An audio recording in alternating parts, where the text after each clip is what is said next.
I think we tried a bunch of different treatments in essence. But when we clean the area, so one of the things that I tend to do in that situation is I first give it a good wash with something called Hibby wash or Hibby scrub to just disinfect the area, kill everything off.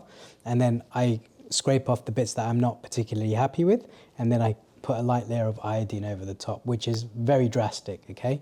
And any open wounds that are in that area will heal up very quickly as a result of it, but it can also damage the transplanted grafts too.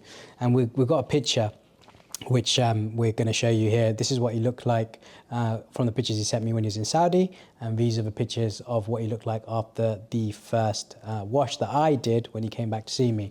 And you can see it doesn't look particularly nice. Yeah, I think that's right. Like, after that wash, there was like a 10-minute period where I was like, it is what it is, just live with it, and it'll be what it'll be, because that was the first thing. And I remember when we walked out of that first wash 2 weeks after, you said, don't worry, man, we'll figure it out. Yeah. Like, if we need to do something else, if we need to top this up, we got you. Yeah. You know, my wife was there as well, and she's patting me on the back, and she's like, man, don't worry about it, it's going to be fine. Yeah. And then, man, it just like, calling it an obsession would not even go far enough, because it's already hard going through like the shedding phase and then waiting and watching and whatever, but far out, like I'll be watching the clock at the 3-month mark and be like, this bit isn't growing, whatever. And my wife would be like, don't worry about it, like we can deal with this. And she would talk me off the ledge day after day. It was really, you're right, she got me through that year, which was a really, really tough year. Tough year. And which made it tough on her as well. But she talked me off the ledge. There were a lot of tears. We spoke on the phone a lot. And I was just, as you said,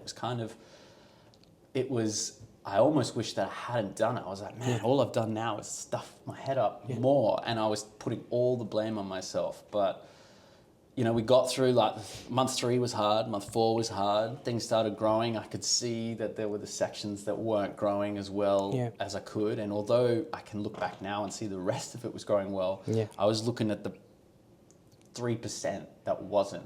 I think you're being generous there, probably 10%. 10%. Yeah. Yeah.